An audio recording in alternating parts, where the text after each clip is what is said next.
Is white furniture still in style?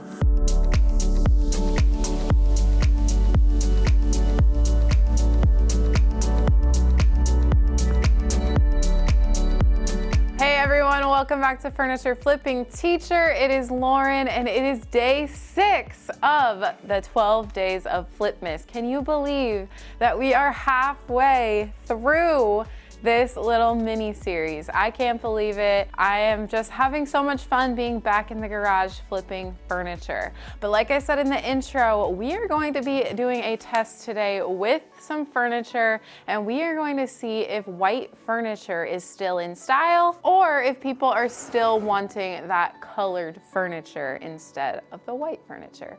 Of course, I'm gonna go ahead and start off by removing all of the hardware. And I think those of you who are OGs, which means the original people who started following our channel, I think that you guys will be pleasantly surprised with this flip. I'm kind of going all the way back to like what I first started flipping furniture to look like. So I'm excited to try this method again. It's been a while since I've tried it. We're gonna keep the hardware in here. We are missing a couple of pieces of hardware, which is okay. I actually have some from another dresser that's gonna be perfect on this. I've got 12 of them, which is exactly how many holes there are. When we found this piece, it was actually Neiman who found this piece. He was searching at Goodwill one day, and of course I told him, well, you have to look for furniture. So he sent me this photo, and honestly, it's a lot bigger than I thought it was, but he picked it up for $60. It's in really, really great condition, aside from a couple scratches on top, but we will fix those, no problem, and it's gonna look a lot better once I'm done with it. Although I'm not gonna be using this hardware on this specific flip, these silver knobs, the brushed nickel, I mean, they're great knobs to have around, so I'm definitely gonna keep these in my hardware stash. But right now, it's time to clean. We've got some Dawn dish soap in one side and then some clean water in the other side for rinsing. This is my go-to method. So if you don't have all the fancy cleaners, you can still clean too. Just grab some Dawn dish soap. We're just getting all the dirt off and the grease, grime.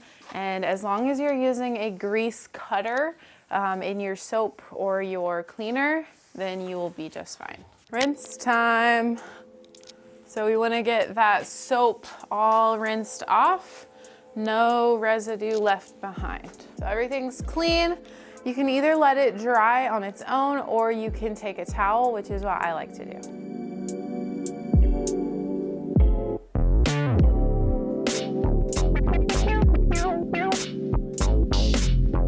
All right, it is time to do some scuff sanding. So I've got my Surf Prep here hooked up to the vacuum dust extractor, and then I've got 120 grit sandpaper on there.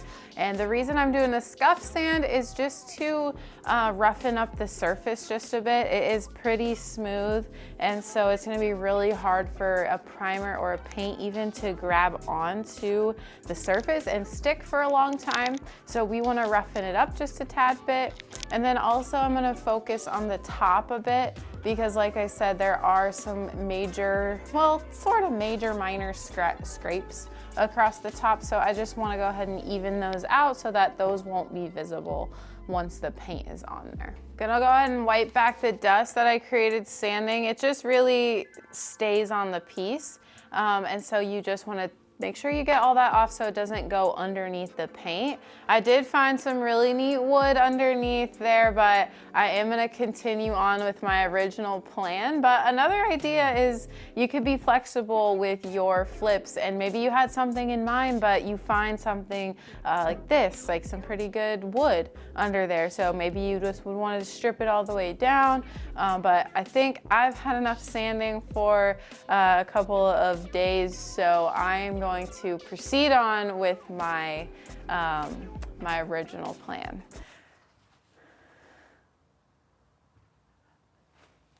He doesn't agree, but that's fine. All right, so there are a couple of ways that you can wipe down the dust on pieces. And one way is to take a lint-free cloth with some water, so just dampen it a little bit and then wipe it back. Another way could be a microfiber cloth or even a tack cloth. Something that will allow the dust to stick to your rag and then it all gets wiped back. All right, we are cleaned down now. We are sanded down now, so we're ready to go ahead and spray some primer.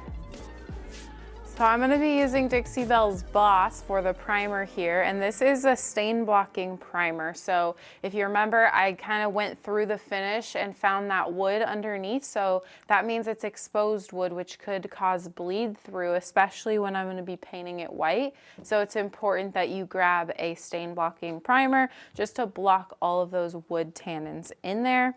And as I said, also, I'm gonna be spraying. So I'm gonna go ahead and pour this into my sprayer and get it all hooked up and get the first coat of primer on. I'm gonna put on my RZ mask here so I don't get any of that paint spray in my lungs. Got a little bit of a tight squeeze here in the spray tent, but we're gonna make it work. And another option would be that you could lay it down in here and spray it when it's flat. That's just another option if you want to. But I don't mind getting up here and kind of getting back here in the crevice. Also, I am going to be testing out my spray pattern before I actually spray it on my piece. So I've got this piece of cardboard here. That is just so that I make sure I'm getting a nice flow. It's not too heavy and causing drips. It's not sputtering, and so on and so forth.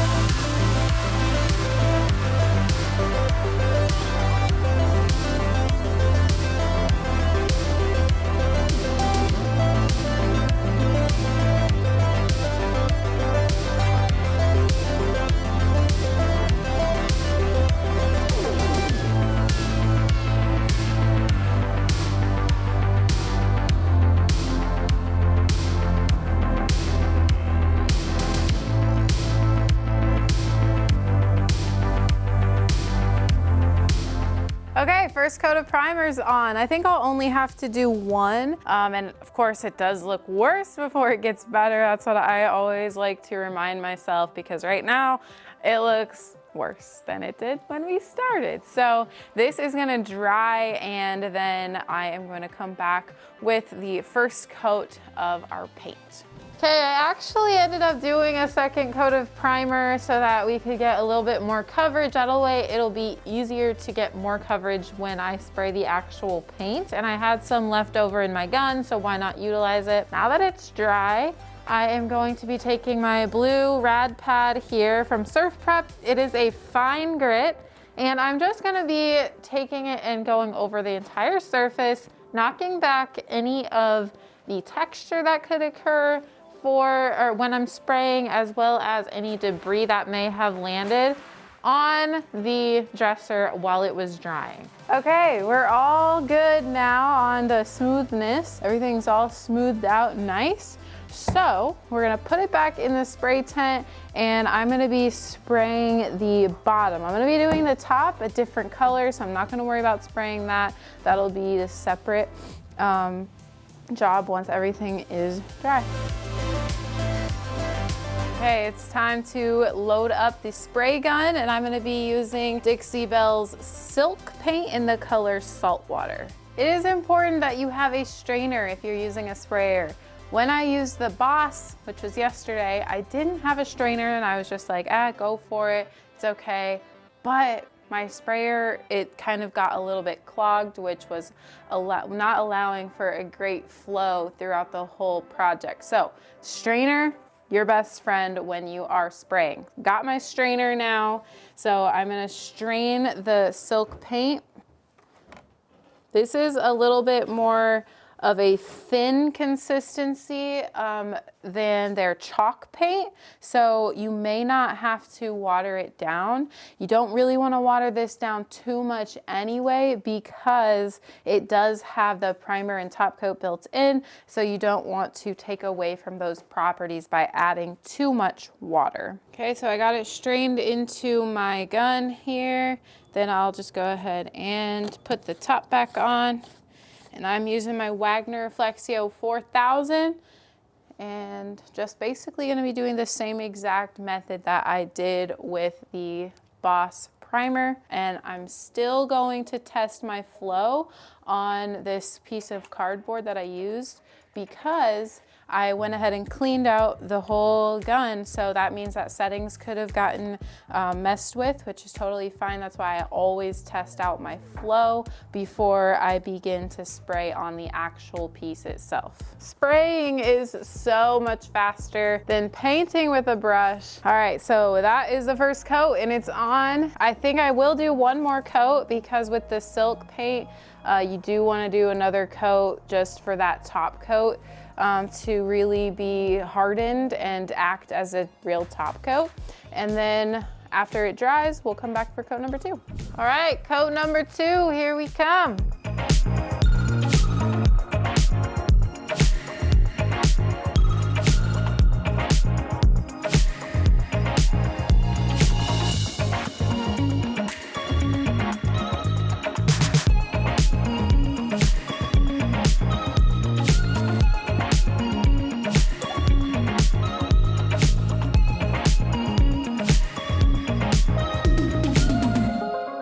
I'm a little short for this dresser. It's just like, I'm like a head taller than it. So I grabbed my little step ladder here to elevate me up off the ground. Gotta do what you gotta do.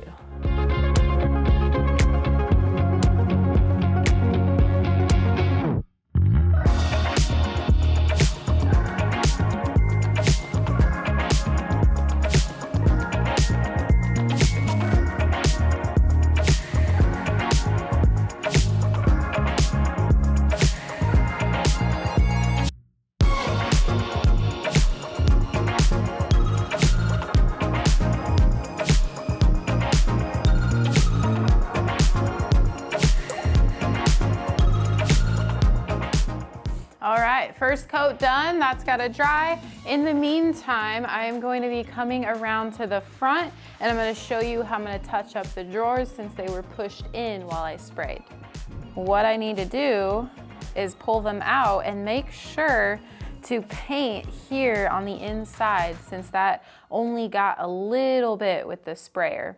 One thing I do like about having drawers that go all the way in is it really allows you to be able to leave the drawers in, and then it's really not that big of a deal, or it's not very time consuming to just go around the outsides of the drawers. I just like to use a small artist brush with the same color paint as the rest of it, and then we'll let that dry and probably need to do a couple coats. Time for coat number 2 here on the top.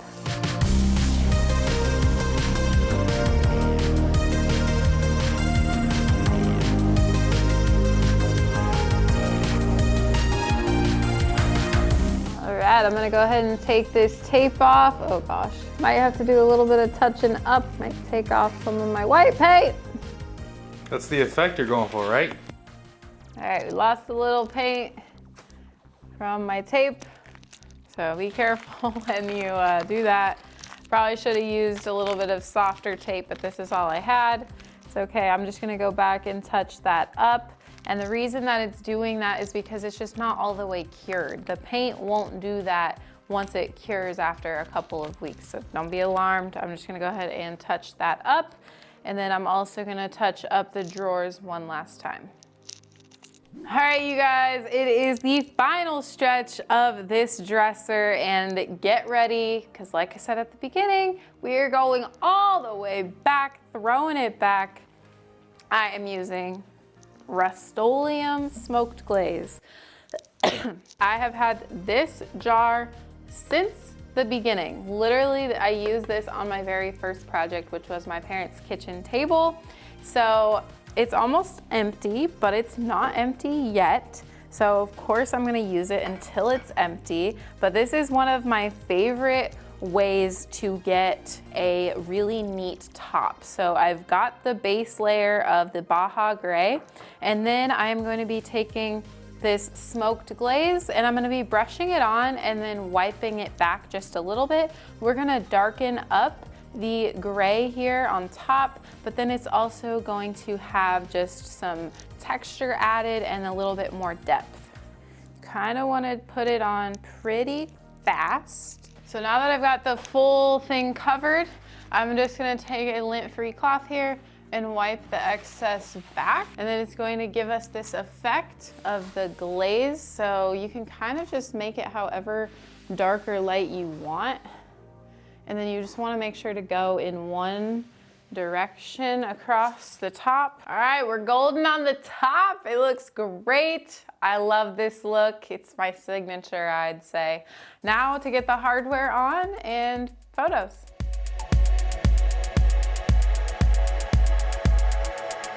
These ones are too short, these ones are too long. I went to the store, got some new ones, the longer piece, the longer screws.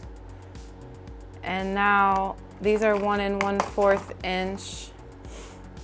These are like an inch maybe a 3/4 inch. So hopefully there's a screw in between these sizes. I know it's the right size around because I went to the store, brought this one, and put it in a little testing area that they have. I almost grabbed an inch too, just in case, but I had gotten the same length of screws as the old hardware, thinking that that would work, but apparently these like barely have much room to be screwed into. Although this one screws in really far. This is weird. It's the same width around. I don't think it screws in far enough. Temporarily, at least.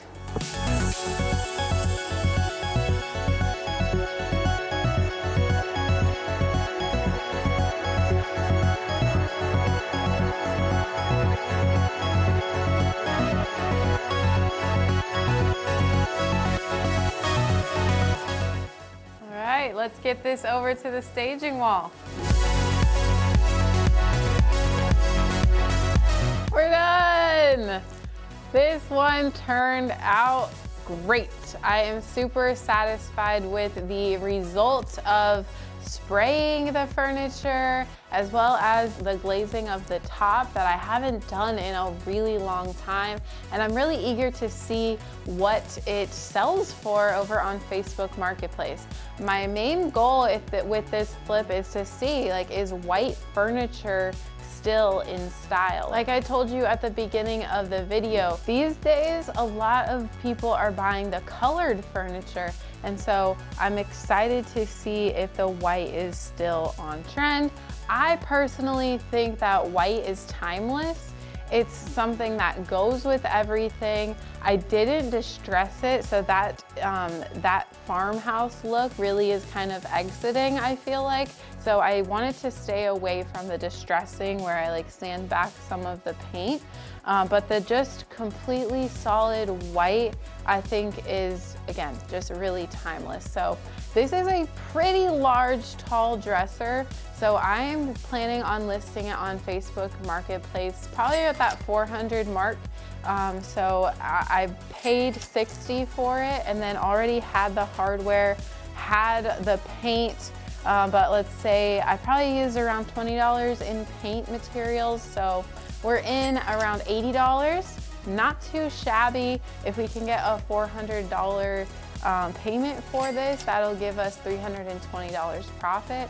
So I'm excited, and it really didn't even take that long. I will say that although I use the self-leveling paints on my furniture, there really is no better way to get a great finish than spraying. So if you have a sprayer, or even if you don't, they're not a very big investment, and don't be scared, just get after it, just try it. I do have a video that I will link down below that's great for beginners. If you've never done it before, it can be a little intimidating, but trust me, once you get the hang of it, you will not want to go back to that brush. I'm gonna get this dresser listed on Facebook Marketplace. You guys need to get subscribed down below and give this video a thumbs up if you're enjoying the 12 Days of Flipmas series. We are halfway through already, which is absolutely crazy. But we've got 6 more amazing flips for you all before Christmas. So again, be sure and get subscribed so you don't miss an upload. Thank you guys so much for watching, and I'll see you on the flip side.